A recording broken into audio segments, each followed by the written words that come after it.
Just a quick note before we begin today's episode. Thank you so much for your outpouring of support for the show. We really did not expect the positive response that we've gotten, and it's extremely encouraging. We look forward to making more content for you in the future.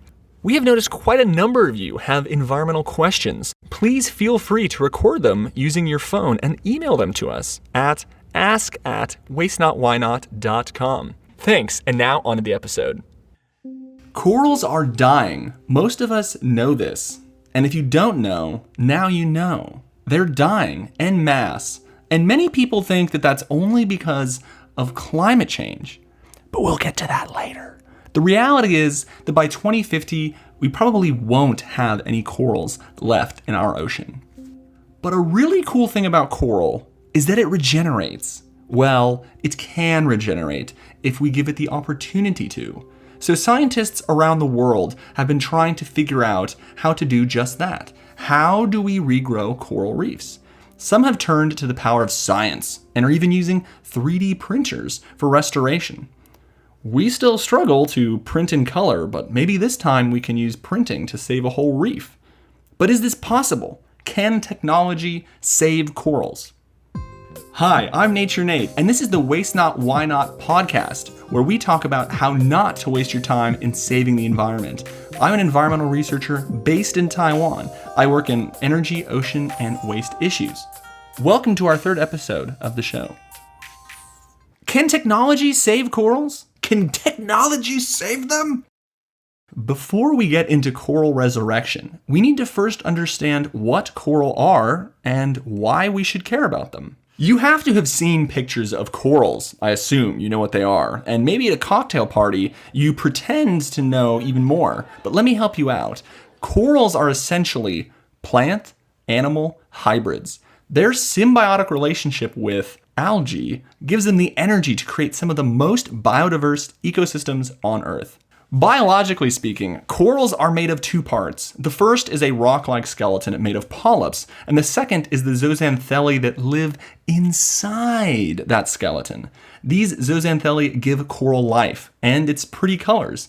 Essentially, if you are a coral, the zooxanthellae is your meaning to life. It is your soul. If they leave your skeleton, you are considered dead.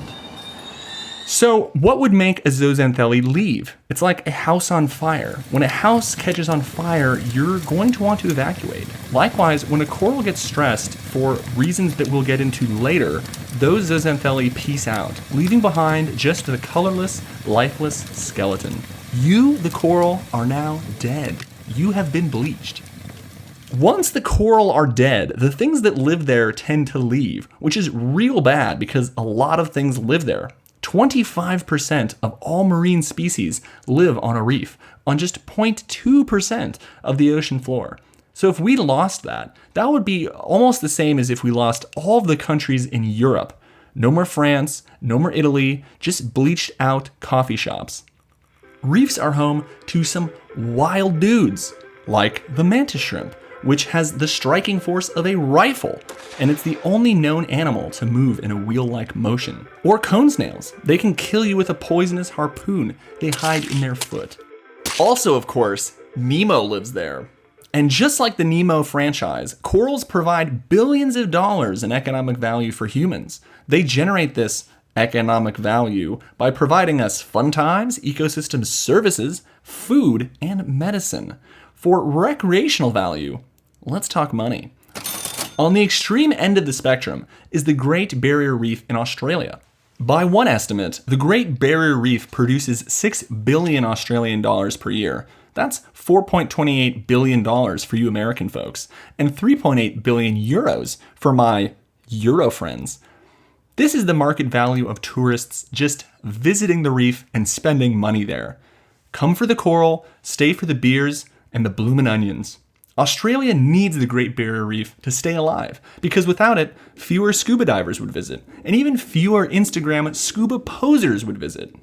Capitalism aside, corals provide really tangible direct benefits to humans, even health and medical benefits. For example, the chemotherapy drug RSC comes from a sea sponge found in coral reefs in the Caribbean. Another 20,000 chemicals have been found in coral reefs that are potentially useful for pharmaceuticals, and that list grows by more than 1,000 new compounds each year. In Asia, some people directly eat the coral. This is a PDDT from Waste Not Why Not. Please don't do that. Coral has no medicinal value on its own. In fact, eating it literally kills it. It also hurts your teeth. Instead of eating the corals, eat what's around the corals. But not too much. We'll get to that later. Corals are a source of food for 500 million people on Earth, and the direct source of protein and nourishment for 30 million of those. That's like saying coral feeds the entire population of the US, and it's the main tummy filler for the entire state of California. If we lost coral's magical food powers, it would be catastrophic. But how do corals create food? Well, Other Nate, corals create food for humans by keeping fish alive. The physical structure of a reef provides a living space for baby fish and reduces wave action so they can stay safe and grow. Think of it as the forest of the sea. In a forest, tall trees hold nutrients in place and create spaces for multiple creatures to live in and shelter them from predators, setting the stage for a beautiful diversity of life. Now, as humans, we eat this beautiful diversity of life. In the same way that corals protect baby fish from waves, coral also protect humans from waves as a form of natural coastal defense. In Australia in 2015, when a Category 3 cyclone hit, coral reefs mitigated what would have otherwise been a more disastrous event. How did the coral reefs stop the waves, you ask? Well, I don't know if you've ever touched a coral before, but they are hard. PDTTC, please don't touch the corals. Yes, they are hard, complicated, chained, interlinked structures with the power to break waves. That's it. That's how they do it. So, instead of building a wall on land, perhaps we should invest in protecting our corals to keep our coastal communities safe from increasing hurricane intensity. There you have it. That's why corals are so important. These part plant, part animal hybrids give us money, medicine, fish, and protect us from deadly waves. They're amazing, but we're killing them. We gotta stop doing that. Okay, before we talk about how to bring coral back to life, we're first gonna talk about why they die. The paradox of coral is that they create tremendous benefits, but they are also extremely fragile. Poop. Yes, poop. They're dying because of poop. We all don't like it, but corals really can't handle poop. Algae grows rapidly when there's doo-doo in the water. It loves to feed off the nutrients. It's like fertilizer for sea plants. Now, under a healthy system, there will be some level of algae on corals, but nearby seagrasses or mangroves absorb those excess nutrients, and animals that eat the algae keep the corals somewhat clean. But that's under a healthy system. Increasingly, algae is covering coral, which blocks the sunlight and weakens the reef. This makes it susceptible to disease, direct damage from people or storms, and other threats. Algae moves in quickly after a reef is destroyed, taking its space. So algae kills the reef and then takes it over. It's just like gentrification. But there are other ways nutrients can make it into the ocean too. A lot of it comes from agriculture. When farmers water their fields and add excessive fertilizer, these nutrients wash into rivers, which eventually make their way into the ocean and onto our corals. Sometimes cattle are even raised next to coral, like in Australia, where cows are one of the main detriments to coral health on the Great Barrier Reef. In a way, cows concentrate the above problems of excessive nutrients, sediment, and poop. Then they push out these onto the coral consistently. But it's not just cows. Go ahead and stop eating beef if that makes you feel better, but there's more at play here. Humans also poop on corals. A nearby city or even a boat's wastewater can create an overload of nutrients. There is this beach town in Taiwan called Kending where Nature Nate, that's me, did his Fulbright research. A booming tourism industry there in the past decade inspired residents and foreign investors to set up hotels and homestays as quickly as possible. This overloaded what little water treatment was there. And on top of local onion farming, it caused a decline in coral coverage on the west coast of Kunming. Did you hear those words? A decline in coral coverage? That's how scientists say, coral murder. And you know what really murders coral? Climate change. This is something you are probably already familiar with. Climate change makes the water warmer, more acidic, and more likely to produce storms. To put it bluntly, hotter oceans means more dead coral. Coral murder! In 2016, sea surface temperatures on the Great Barrier Reef were the hottest ever recorded for the months of February, March, and April. Hot waters push coral outside their comfort zones and make it too hot for them to function. This, combined with other stressors, is enough to cause bleaching if the heat lasts too long. There have been 10 mass bleaching events at the Great Barrier Reef since 1979, but in the last 3 years, we've witnessed 2. So, coral murder! You know what else kills coral? Ocean acidification. Why is soda acidic? Why can it melt a steak? Because of carbonation. What is carbonation? CO2. That is the simplest way I can put it without getting into chemical formulas. It's a really complex and terrifying process, one worthy of its own episode. But the TLDL version is that increased acidity means fewer calcium building blocks for coral. This makes it harder for the coral to build their skeletons. And this also weakens their existing skeletons, thus killing the coral. Coral murder. Coral murder! Climate change is a coral death accelerator. It's changing the environmental conditions for coral, making it harder for them to live. But it's not always the main threat to coral. Sometimes, that's fishing. P.S. ECF, please stop eating coral fish. Fishing in or around coral is a serious threat to their health. They can be damaged directly by dropped anchors or trawling, where large nets are dragged across the seafloor. But also indirectly when you take the fish friends away. Yeah, that's right. Nemo was an environmental film. I bet you didn't even know that. Fishermen often take the larger reef fish to sell for dinner. But Mother Nature made these reef fish so that they can eat algae. If there are no fish to eat the algae, then the algae overgrows, hurting the coral. Coral murder! These things don't happen in isolation. It's all connected. A healthy, well-managed reef can yield between 0.2 and 40 tons of seafood per square kilometer per year. That's a pretty big variance, but this is still enough to lure the fishing industry into excessive fishing, or using destructive fishing methods like dynamite and cyanide to kill fish quickly. This causes a positive feedback loop. Fishermen usually receive very little money for fish, so the more fish they catch, the more money they will get. But this means fewer fish in the ocean, so the fishermen use more intense methods to catch the remaining fish, which further reduces the amount of fish left in the ocean. So the fishermen use further intense methods. You can see where this is going. This means it's not easy to just walk into a fishery and say, hey guys, cut it out. This is why marine protected areas don't always work. You set up a protection zone, but you have people literally fishing for their lives. Break the law to send your kid to school? It's a hard choice. Can we reverse the process and undo some of the damage we've caused to coral? Can we regrow the reefs? In the face of enormous threats, scientists have taken decades of coral research and used it to restore those ecosystems.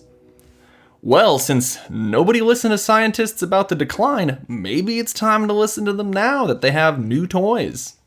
This is where it gets science fiction-y.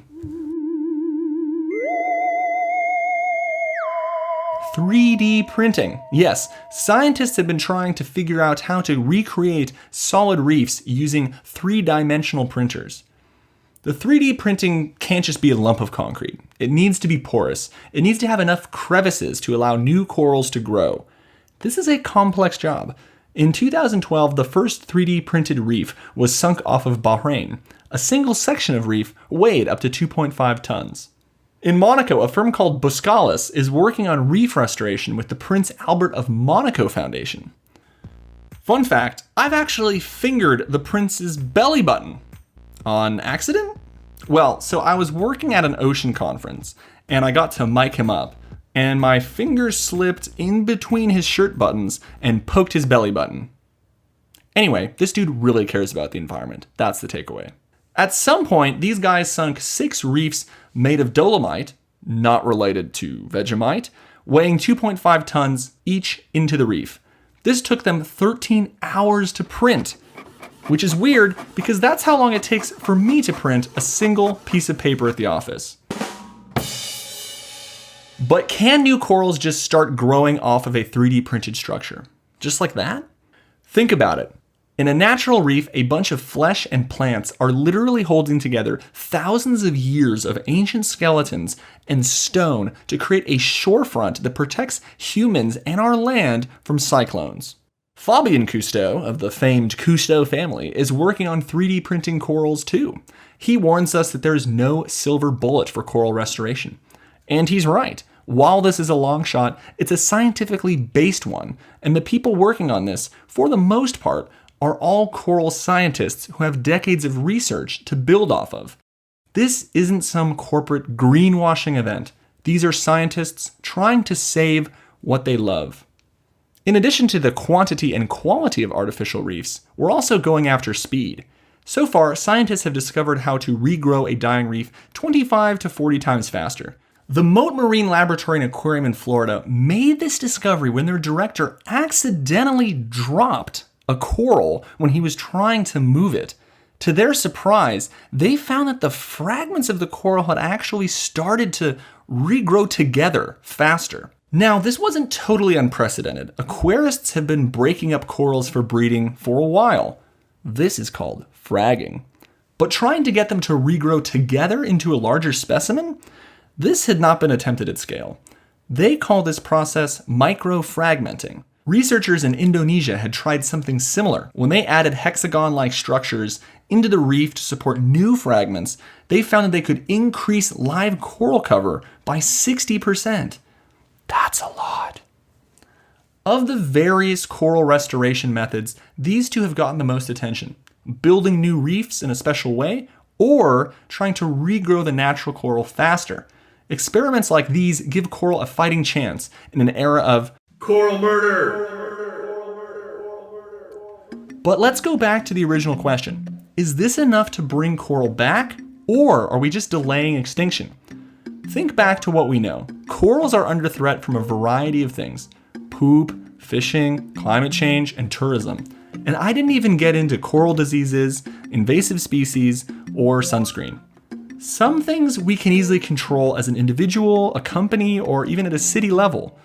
We can choose how we vacation. Tourism operators are very sensitive to boycotts and public pressure. Fishing, well, you don't have to eat coral fish. Some of the other threats are a bit larger scale, especially land-based pollution and climate change. We can't do much about those, although we have to try. So imagine this scenario. You regrow a reef, or you start to regrow one with 3D printing and microfragmenting, only for a particularly strong hurricane to hit that year, blasting the reef apart. Then you rebuild, and the local community has switched to shrimp farming in the nearby wetlands, which is sending rivers of shrimp poop into your corals, causing algae blooms. Or maybe the area starts to recover and the fish come back, but following them closely are fishermen, and it's now the next hot new fishing zone. Are you picking up what I'm putting down? Yes, we need to figure out how to regrow, but technology isn't the final or even the right answer. We're really good at destroying nature, but we cannot just magically restore nature. Restoration is not a magic wand. It's part of a process, and we need to create an enabling environment. So the real question is, how do we stop killing them? The scientists who work on coral restoration agree with me. In a PBS News segment, Bill Causey of NOAA's Office of National Marine Sanctuaries said, "It's going to take our global leaders to address climate change, and we have to have the time for those actions to take place." This technology isn't a waste, and the coverage for corals is of course needed, but restoration in many ways is the last mile of conservation. We have to stop the bleeding first. So waste not, folks. Don't let the scientists waste their time. They're all working really hard on this, and we can help them by doing our part. Don't get bummed out. There's some easy things you can do to protect coral. First, and this goes way beyond just coral, limit your seafood intake. Only consume from responsible or verified sources. You can use the Seafood Watch Guide in the US or another list if you live in another country. In Los Angeles, 40% of seafood is mislabeled. It's probably even higher when you get to the rural Philippines for diving. Donate to coral conservation. Ideally, if you live near coral, do the research and find an organization you trust in your area. The Coral Reef Alliance, for example, does really good work fixing wastewater issues.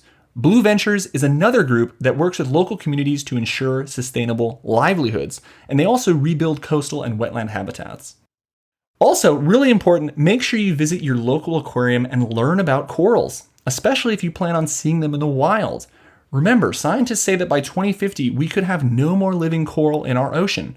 It's pretty easy to hurt corals, so always listen to dive instructors as well. Stepping on a coral even once can cause some pretty serious damage. So I leave you with these parting words. Support scientists who are trying to restore and regrow corals. Don't step on corals, whether they're natural or 3D printed. Don't touch corals. And definitely, whatever you do, don't eat corals. I'm Nature Nate, and this has been the Waste Not, Why Not podcast, recorded on a Yeti by Blue Microphones, recorded in a very hot room in Taipei, Taiwan. Subscribe to our show, look us up on social media, and if you like our show, tell a friend about it. If you have feedback or questions, send us an email. You can find all our contact information in the show notes. This has been a Ghost Island media production produced by Emily Y. Wu and Emily Cardinelli, written by me, Nature Nate, edited and sound engineered by Emily Cardinelli. Original theme song by Chris Lowe, show logo by Kathy Sue. Thank you for listening. Bye-bye.